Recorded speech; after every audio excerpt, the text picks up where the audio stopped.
Makin dia bergantung kepada Allah, makin dia woles, makin dia nggak gampang yai'as, nggak gampang putus asa ketika punya masalah. Nabi Yusuf itu kan masalahnya bertubi-tubi. Ketika Nabi Yusuf dilemparkan ke dalam sumur, ketika Nabi Yusuf dipenjarakan, ketika Nabi Yusuf difitnah, ketika Nabi Yusuf banyak masalah Nabi Yusuf. Tapi pesan Nabi Yakub alaihissalam kepada anak-anaknya, la tai'asu min rauhillah. Baik kepada Yusuf ataupun kepada kakak-kakaknya. La tai'asu min rauhillah. Janganlah kalian berputus asa dari rahmat Allah. Kenapa? Allah itu maha menolong. Ketika kita bergantung kepada Allah, nggak ada yang mustahil. Selalu ada harapan ketika kita berikan harapan itu kepada Allah. Tapi kalau kita berikan harapan itu kepada makhluk, kadang-kadang harapannya semu. Karena makhluk itu, manusia itu sifatnya kullu man 'alaiha fan. Nggak ada yang bisa benar-benar total, nggak ada yang bisa benar-benar abadi, itu nggak bisa. Tapi kalau kita letakkan harapan kita, lalu kita berikan hanya kepada Allah, roja kita hanya kepada Allah Subhanahu Wa Taala, maka tidak ada kata al-ya's, tidak ada kata putus asa dalam kamus seorang mukmin. Laisa min akhlaqil mu'min al-ya's. Putus asa itu bukanlah sifat atau akhlaknya orang yang beriman kepada Allah. Sehingga kenapa bunuh diri itu menjadi dosa besar dalam Islam? Padahal kan nggak ganggu orang kan, kecuali tadi bikin macet sistem kereta. Itu juga nggak parah-parah banget lah, nggak sampai gara-gara kita bunuh diri orang akhirnya jadi misalnya celaka gitu, nggak, jarang lah. Apalagi bunuh dirinya sendiri, gantung diri. Kan bunuh diri itu nggak ganggu orang lain. Kenapa dianggap dosa besar? Karena bunuh diri ini sama aja dia tidak mengakui kebesaran Allah Subhanahu Wa Taala. Dia tidak berpegang lagi kepada Allah. Dia putus asa dari rahmat Allah Subhanahu Wa Taala. Padahal Allah selalu mengatakan la tai'asu, jangan putus asa. Aku kasih nih, aku kasih.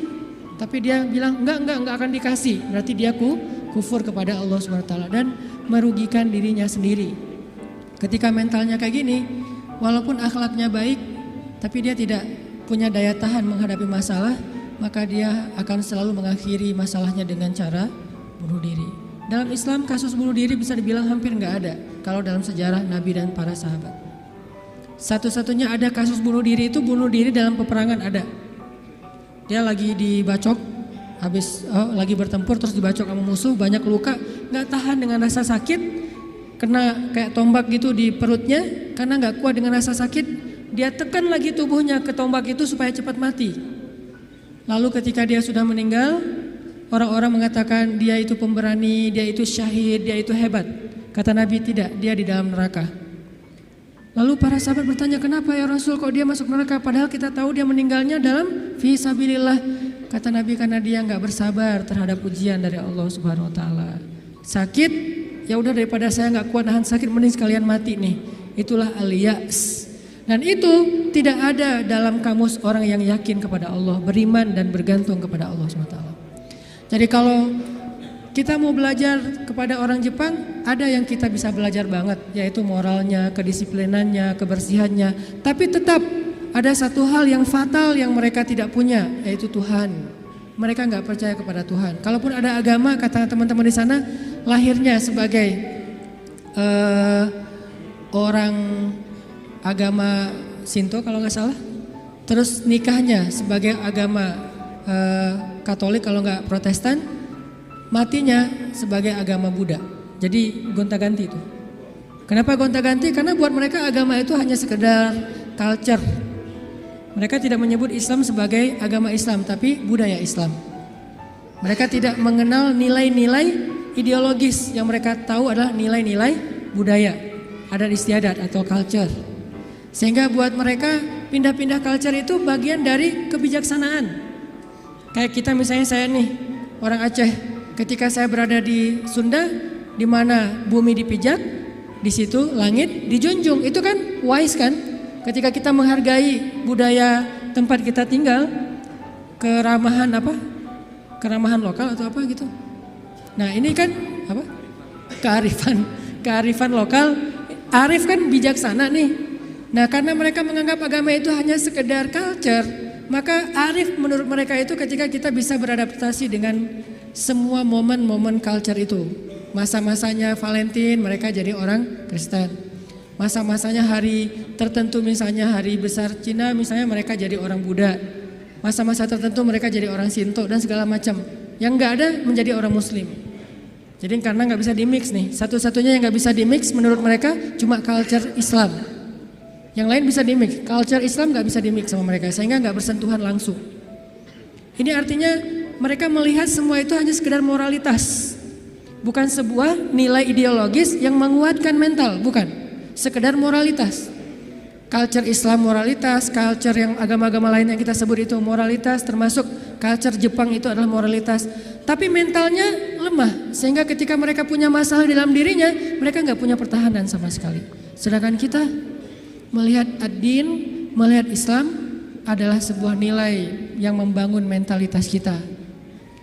Hanya ke akhir-akhir ini kita cenderung melihat Islam itu hanya sebagai undang-undang, sebagai syariat, sehingga orang takut sama Islam. Seolah-olah kalau kita mau menegakkan Islam, yang kepikiran itu cuma kisos, yang kepikiran itu cuma cambuk. Padahal Nabi menerapkan itu juga akhir-akhir setelah mentalitasnya udah mantep nih. Setelah pemahaman agamanya udah komprehensif, setelah diedukasi, baru kemudian penutupnya adalah menyempurnakan keadilan dengan cara menegakkan hukum. Kalau ada orang yang bilang misalnya, ngapain sih Tuhan katanya pengasih tapi kok menciptakan neraka? Sebetulnya jawabannya logis banget dan sederhana kan? Karena tanpa ada surga neraka tidak ada keadilan. Kemana larinya orang-orang yang berbuat jahat dan zalim kalau tidak ada neraka? Maka kalau semuanya masuk surga, yang zalim sama yang terzalimi, lalu di mana keadilan? Kalau gitu kita mending jadi orang jahat aja, toh masuk surga juga kan? Mending kita ambil aja hak orang lain, toh nanti di akhirat juga tetap masuk surga. Kalau gitu di mana ada keadilan? Keadilan Allah itu justru menciptakan surga dan neraka. Cuman pintu surga lebih banyak daripada pintu neraka. Dan Allah selalu memberikan peluang untuk selamat dari api neraka dengan cara mengampuni dosa. Allah Maha Adil. Allah nggak mengatakan kalau udah cap neraka udah nggak akan lagi berubah, enggak. Kalau kamu buat dosa sekali nggak akan diampuni, pasti masuk neraka, enggak. Disitulah Maha Rahman. Selain Allah adil, Allah juga Rahim, Rahman, Rauf, apalagi banyak sifat-sifat Halim. Allah menciptakan keadilan dengan adanya surga, adanya neraka. Tetapi Allah selain adil, Allah juga Maha Pengasih. Dengan apa? Kalau ada yang berbuat dosa nggak langsung dihukum sama Allah. Kita sering buat dosa, emangnya langsung dihukum? Enggak. Kadang-kadang memang Allah langsung negur, tapi bukan hukuman. Karena kalau dihukum harusnya lebih dari itu. Kalau ditegur, karena kadang-kadang kita nggak sadar dengan cara-cara yang baik. Allah kasih sedikit, ada cemeti sedikit biar kita dicambuk sedikit, ditoel dikit ya. Biar kita sadar. Supaya apa? Biar kita sadar. Biar dengan kesadaran itu kita menjadi lebih baik, lebih bermanfaat, lebih berkualitas hidupnya. Allah nggak langsung menghukum kita. Kalau Allah mau menghukum kita dengan dosa kita, kayaknya kita nggak ada yang berada di sini sekarang nih. Udah celaka dari dulu-dulu juga. Sekali kita minum, sekali kita narkoba, sekali kita berzina, sekali kita membunuh, sekali kita mengambil hak orang lain, udah langsung celaka. Kenapa masih bisa hidup? Kenapa masih bisa berada di masjid? Dan ini keistimewaan yang Allah kasih kepada kita. Orang yang sering nyakitin Allah masih diundang ke rumah Allah, kan Allah baik banget tuh. Coba kita, ada yang sering nyakitin kita, mau diundang ke rumah kita? Di telepon aja kita reject terus, kalau perlu di blok, gak bisa nelpon lagi, unfollow segala macam, left group. Allah kita sakitin berkali-kali, kita cuekin, kita selingkuhin dalam bahasa kita mah ya. Gimana selingkuhin? Selingkuhin akidah. Kita bilang percaya sama Allah, tapi kita jalan sama yang lain. Kita bilang inna sholati wa nusuki wa mahyaya wa mamati lillahi rabbil alamin. Itu kan sama aja kayak seorang cowok bilang ke cewek, aku gak bisa hidup tanpa kamu. Iya kamu, kan gitu. Inna sholati wa nusuki wa mahyaya wa mamati lillah. Iya lillah gitu kan. Tapi kenyataannya kita merasa seolah-olah Allah gak lihat, kita jalan sama yang lain. Allah tahu? Tahu banget. Kalau perempuan mungkin gak tahu kita jalan sama yang lain. Ketika nanti dia tahu, akhirnya dia shock, panik, dia luar biasa tersakiti. Tapi kalau Allah, setiap kita jalan sama yang lain tuh Allah ngelihat. Kita dekat sama yang lain, ke Allahnya enggak. Lah, yang kasih rezeki kan saya. Kenapa kamu terima kasihnya ke dia? Yang memelihara kamu kan saya. Kenapa kamu baiknya ke dia? Kok saya enggak berbuat baik kepada hamba Allah? Allah senang. Tapi kenapa kepada Allah enggak? Ini agak-agak kurang fair nih. Ke makhluk yang enggak berjasa, kita jadi baik. ke Allah yang maha berjasa, kita cuek, malah kita menuduh Allah dengan tuduhan-tuduhan yang gak pantas, ngerasa Allah gak penting dalam hidup kita. Kalau Allah gak sabar, makanya Allah itu sabur. Apa arti sabur? Sabar banget. Allah itu sami. Apa arti sami? Dengar curhat banget lah. Kita pasti gak kuat dengar curhat teman-teman kita. Bayangin kalau yang curhat ke kita itu ada puluhan orang, kan stres juga tuh setiap hari. Allah dicurhatin miliaran orang setiap hari, coba. Bukan miliaran orang, miliaran makhluk, semuanya curhat kepada Allah. Yas'aluhu man fis samawati wal ard. Semua yang ada di langit dan di bumi curhat kepada Allah. Tapi Allah mendengar semua curhat mereka seolah-olah mereka itu cuma satu orang doang gitu. Dan baru pertama kali curhat, akhirnya Allah mendengarnya tuh sami'un. Betah banget ngedengerin curhatnya. Betah banget Allah dengar curhat kita, gak pernah. Kan kamu udah kemarin curhat, giliran atau dengan yang lain? Enggak kan? Kita berdoa setiap hari, kan udah kemarin giliran. Soalnya yang berdoa itu banyak loh. Kita di DM aja, di japri aja kadang-kadang bete juga nih kalau udah dijawab sekali terus nanya lagi. Karena banyak banget yang bertanya. Kan agak capek tuh makhluk. Makanya kita gak disebut sami'ud, tapi kita sami'un. Allah sami'un, kita sami'un. Apa bedanya? Kalau sami'un senang mendengar, tapi tetap ada batasnya. Kalau sami'un pendengar banget, betah banget ngedengerin, gak ada batasnya. Gak pernah Allah capek mendengar curhat kita. Lagian kadang-kadang kita yang dicurhatin ke Allah itu masalahnya itu juga belum selesai. Allah gak pernah bilang belum selesai juga masalah yang kemarin. Gak pernah Allah ngomong gitu. Kayak berlarut-larut kamu teh masalah gak beres-beres. Allah gak pernah ngomong kayak gitu kan. Tetap aja hambaku ada apa, Allah mendengar. Dan bukan cuma mendengar, Allah yang ngedatangin kita ke langit dunia setiap sepertiga malam. Terus Allah bertanya, hal min dihajah, ada gak diantara hambaku yang butuh sesuatu? Sini. Hal min taib, adakah di antara hambaku yang pengen taubat? Sini aku terima taubatnya. Hal min mustaghfir, adakah di antara hambaku yang pengen minta ampun? Sini aku ampuni dosanya. Allah datangin kita, Allah nawarin jasa kepada kita. Masih kita bilang juga Allah gak berjasa dalam hidup kita? Masih kita bilang kita gak butuh Allah subhanahu wa ta'ala? Fa bi ayyi ala'i rabbikuma tukadziban. Jadi teman-teman, ada orang kadang dalam kehidupan kita itu berjasa banget sampai kita gak bisa ngelupain dia. Salah satunya dalam hidup saya misalnya yang paling berjasa itu ibu nomor satu pastinya ya. Kedua istri. Orangnya ada soalnya di sini. Ibu, istri. Kalau selain keluarga, oke, itu keluarga. Selain keluarga siapa yang paling berjasa? Dalam hidup saya itu salah satu yang cukup banyak ngebantu saya itu adalah salah satunya nih. Ada saudara saya Ustadz Muhtarom namanya, dosen Unpad, tinggal di Antapani. Beliau yang pertama banget nampung saya ketika saya baru hijrah ke Bandung. Ketika saya nggak tahu tinggal di mana, nggak punya rumah kontrakan, ngontrak juga nggak bisa. Beliau nampung saya tinggal di rumah beliau beberapa lama di Antapani. Beliau kenalin saya dengan ibu-ibu masjid Salim. Nih dari Mesir nih, mau nggak dengerin ceramahnya? Enak loh. Padahal saya juga masih bingung ceramahnya gimana ya. Nggak pernah ceramah. Sekali-kali ceramah yang kebalik kan Allah Shallallahu Alaihi Wasallam, Rasulullah Subhanahu Wa Taala. Sekali-kalinya ceramah kebalik saking nervousnya. Disuruh ceramah sama Ustadz Muhtaram, nih ceramah. Akhirnya ibu-ibu ngundang-undang saya awal-awal dikenalin di Bandung. Berjasa banget. Sehingga kalau misalnya beliau miss call nggak keangkat sama saya, langsung saya telepon balik. Kalau beliau SMS, langsung saya read, langsung typing, langsung bales. Kenapa? Karena saya merasa beliau berjasa dalam hidup saya. Adakah yang lebih berjasa dalam hidup kita daripada Allah Subhanahu Wa Taala? Toh beliau juga hamba Allah. Allah yang mengirim beliau untuk saya. Allah yang mengirim ibunda untuk saya. Allah yang mengirim istri saya untuk saya. Kalau Allah nggak kirim istri saya buat saya, nggak mungkin saya bisa nikah sama dia. Kan saya sering cerita, saya bukan tipe dia banget.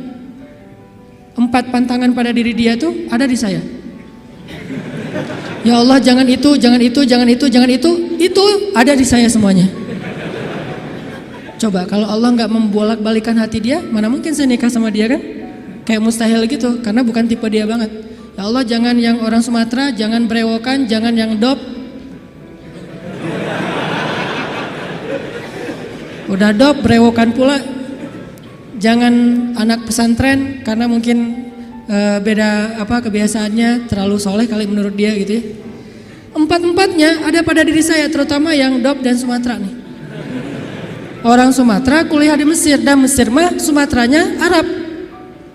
Arab itu kayak kita, ada Sundanya, ada Jawanya, ada Betawinya, ada Sumateranya. Mesir itu Sumateranya Arab. Di Mesir tuh nggak ada cerita kita nungguin bus di halte tuh nggak ada. Yang ada ngejar bus.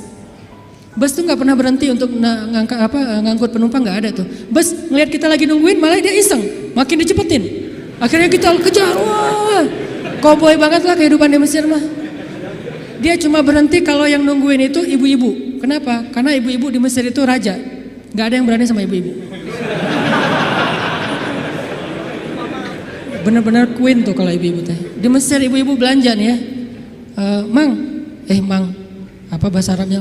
Gitulah pokoknya, mang, itu saya pengen ikan gitu ya. Oh iya ya, pas diambil ternyata ikannya matanya agak-agak merah gitu, mungkin agak-agak lama di freezer. Akhirnya bilang, ini kenapa nih ikan matanya merah? Begadang ya? Nggak jadi deh, malah saya mau ikan yang suka begadang, cari yang lain. Ganti lagi yang lain, udang aja, udang baunya nggak enak, ganti lagi. Berkali-kali gonta-ganti, itu yang dagang ikan itu nggak boleh marah. Kenapa? Yang ngomong seorang perempuan. Dan di Mesir itu perempuan sangat dihormati, nggak boleh berdebat dengan perempuan, aib. Debat dengan cewek itu aib. Kalau dimarahin cewek itu aib, mending kita menghindar aja deh. Kalau kita naik bus, duduk nih, ibu-ibu naik harus berdiri. Kalau nggak berdiri itu dianggap aib, satu bus semuanya aib. Kalian laki-laki atau apa kalian teh? Ada perempuan masuk ke bus, kalian pada duduk cuek itu, malu-maluin kalau di Mesir. Sehingga kalau ada ibu-ibu naik ke dalam bus nih, cowok-cowok semuanya berdiri siap. Silakan pilih kursi yang mana aja. Ibu-ibu boleh memilih. Kalau di kita kan laki-laki memilih, enggak, salah. Ini ibu-ibu yang memilih, saya mau yang di situ. Kenapa? Cowoknya ganteng. Dia milih tuh. Terserah dia mau duduk di mana. Cuma dua, ibu-ibu sama ulama. Kalau ada ulama Al-Azhar, karena ulama Al-Azhar, dosen-dosen saya di Al-Azhar itu nggak punya mobil pribadi. Mereka hidupnya sederhana. Gajinya gede sih, tapi asal gajian langsung ngasih beasiswa kepada mahasiswa yang kurang mampu. Kalau udah gajian tuh saya ngerasain sendiri nih, dia gajian ngambil di admin ya. Karena dulu nggak ada transferan, Mesir itu agak-agak terlalu ya gitulah, manual ya, nggak ada transfer. Satu-satunya komputer di ruang admin tuh dipakai main kartu. Karena dia nggak ngerti sistem komputerisasi akun kayak gitu tuh, akuntan tuh nggak ngerti dia tuh. Tahu satu-satunya komputer dipakai main kartu. Pas kita lagi ngantri, om kita lagi ngantri nih, ntar tunggu dulu nih, dikit lagi nih, belum beres nih, gitu coba. Tapi menghargai banget kepada orang tua, ulama, ibu-ibu. Nah ada dosen saya ngambil gajinya kurang lebih sekitar 2.000 pound. 1 pound itu dulu sekitar 3.000 rupiah, lumayan lah ya, hampir 10 juta gajinya. Dia ngambil gaji sekitar 10 juta, langsung datangin mahasiswa yang kita lagi nongkrong di depan kelas, di depan kampus, datangin, ya abnai, manggilnya lembut, anak-anak, kata dosen teh, kalian udah beli buku kuliah belum? Kita senyum-senyum, padahal udah tapi senyum-senyum aja. Mau bilang udah, jujur, mau bilang enggak boleh dusta ya. Senyum-senyum aja. Oh ya udah nih beli buku, alhamdulillah. Akhirnya kita beli buku, cuman bukan buku kuliah, buku tambahan gitu kayak buku sejarah, buku apa. Alhamdulillah. Dia ngasih dari 10 juta, 5 juta itu buat anak-anak. Dan itu kebiasaan di sana tuh dosen-dosennya. Makanya karena hidupnya kayak gitu, sederhana, nggak punya kendaraan. Dosen kalau mau ke kampus bareng dengan kita pagi-pagi tuh naik bus. Cuman kalau kita ngejar, kalau bus supirnya nggak berani disuruh dosen Al-Azhar ngejar bus kan nggak mungkin ya. Kalau ngelihat itu ada penampilan dosen, langsung busnya berhenti. Begitu dosennya naik, langsung jalan tuh, nggak peduli kita lagi di tangga kayak di apa, nggak peduli deh. Kan dosen dulu yang naik nih. Prof silakan. Dosennya naik, baru dosennya di atas, kita masih bergelantungan tuh, bus langsung jalan tuh. Sampai ada beberapa mahasiswa Malaysia karena nggak terbiasa mungkin, mereka kan biasanya naik taksi nih, karena beasiswa dari kerajaannya gede. Kalau kita kan beasiswanya dari Al-Azhar. Mesir itu negara miskin tapi ngasih beasiswa puluhan ribu mahasiswa asing. Negaranya miskin tapi bisa ngasih beasiswa, luar biasa. Nah Malaysia nggak dikasih. Negara yang tidak dikasih beasiswa di Asia itu Malaysia dan Brunei. Karena dianggap udah sejahtera. Akhirnya mereka terbiasa naik taksi nih. Begitu mahasiswa Malaysia sekali naik bus, nggak terbiasa naik bus ala-ala Mesir gitu. Turunnya membelakangi arah jalannya bus. Kebayang kan? Gelundung gitu kan? Kita mahasiswa Indonesia ketawa-ketawa aja, wah lucu. Kalau kita kan udah biasa koboi ya, kejar bus, terus turunnya sambil lari. Kadang-kadang kalau bawa barang itu barangnya dilempar dulu ke dalam bus langsung dikejar naik gitu. Udah biasalah kayak gitu-gitu di Mesir. Tadi cerita apa tadi teh? Hubungannya? Ya gitulah, nggak ada hubungannya. Pokoknya balik lagi ke tema ya. Intinya ketahanan hati kita itu ketika kita dekat kepada Allah Subhanahu wa taala. Jadi nggak ada ceritanya dalam kamu seorang mukmin ada masalah, baper, udah gitu bunuh diri, nggak ada. Tergantung tawakal kita kepada Allah. Coba rasain ketika kita lagi ngerasa enak nih hubungannya sama Allah, sama ketika kita lagi jauh dari Allah, terus dua-duanya dikasih masalah, mana yang lebih nyaman buat kita? Kalau kita pas lagi dapat masalah, pas lagi dekat sama Allah, itu akan bertahan banget. Saya pernah ngerasain itu. Saya karena kan sering ditolak ya ceritanya ya, curhatlah dikit lah ya. Kalau ditolaknya lagi jauh dari Allah, itu baper. Tawaf Sungai Nil kan, mau loncat, aduh dalam takut ada apa kuda Nil gitu, nggak loncat, buat apa lagi hidup kalau kayak gini ya. Kenapa kayak gitu? Lemah gara-gara jauh dari Allah. Kalau ditolak pas lagi dekat sama Allah, nggak apa-apa. Yang penting jangan ditolak sama Allah kan gitu. Ditolak, ya Allah pasti engkau mau ganti yang lebih keren ya. Husnuzon kan, aku tergantung prasangka hambaku. Ya udah bertahan. Orang makin dekat sama Allah makin tough, makin bisa survive dalam menghadapi masalah. Makin tuh. Kenapa? Karena survive seseorang dalam menghadapi masalah itu bukan soal dia punya uang atau enggak, dia punya teman atau enggak, dia sehat apa enggak. Soal mentalnya, hatinya kuat enggak menghadapi masalah. Baru dia bisa tough dan survive. Ada orang yang secara fasilitas hidup udah nyaman, kenapa masih bunuh diri? Termasuk tadi tuh, di Jepang itu kan jaminan sosial tinggi banget ya, luar biasa ya. Sampai ada teman saya, bukan hanya berlaku untuk warga Jepang, untuk warga asing yang kerja di Jepang tetap dapat jaminan sosial karena pajaknya tinggi. Ada teman saya yang ngelahirin, setelah dia nikah, hamil, lahir, itu anak biaya ngelahirinya ditanggung pemerintah, terus ibunya boleh cuti selama 6 bulan, tapi tetap dapat gaji full setiap bulan. Cuti 6 bulan, gaji fullnya setiap bulan, ditambah lagi dengan bonus karena udah punya anak. Dikasih bonus, jadi punya anak dikasih bonus. Makanya di sana tuh kayaknya orang menikah itu semangat ya, nggak pengen istiqomah jomblo lah ya. Karena jomblo nggak ada bonus di sana. Begitu nikah dapat bonus, begitu punya anak dapat bonus. Tapi ada batasannya, anak nggak boleh banyak-banyak juga. Makin nambah anak, makin nambah pajak. Jaminan sosialnya tuh tinggi. Tapi kenapa kok malah gampang putus asa? Padahal secara fasilitas hidup sudah tercukupi. Mental. Mungkin secara etika keren lah, pokoknya ngacung jempol pokoknya. Tapi kalau mentalnya lemah, kosong. Ada yang gersang di dalam hatinya karena tidak diisi dengan kata Allah di dalam hati mereka. Di satu sisi kita perlu belajar kepada mereka, di sisi yang lain mereka perlu belajar kepada mukmin. Salah satunya mukmin di Indonesia. Ketika kita jauh dari Allah, mulai naik tingkat kriminal, mulai naik tingkat bunuh diri, mulai banyak orang yang putus asa, mulai banyak orang yang mengeluh, terjadilah krisis sosial. Itu ketika jauh dari Allah. Sejak kapan dalam konteks, dalam persepsi kita miskin itu masalah? Di zaman Nabi miskin itu bukan masalah. Masalah itu fakir, bukan miskin. Di zaman Nabi, Nabi malah berdoa jadi pengen jadi orang miskin. Ya Allah, hidupkan saya sebagai orang miskin, matikan saya sebagai orang miskin, bangkitkan saya bersama orang miskin. Nabi itu cuma bilang hampir-hampir kefakiran itu menyebabkan orang kufur. Itu teks hadisnya, kadal fakru ayyakuna kufran, bukan miskin jadi kufur. Nggak ada teks kayak gitu. Terjemahan kita yang keliru. Orang miskin itu dekat dengan kekufuran. Nggak ada teks hadis kayak gitu. Yang ada fakir dekat dengan kekufuran. Terus apa bedanya miskin dengan fakir? Miskin itu kurang harta, kalau fakir itu kurang syukur. Makanya Nabi dalam konteks miskin malah berdoa pengen jadi orang miskin supaya hisabnya gampang.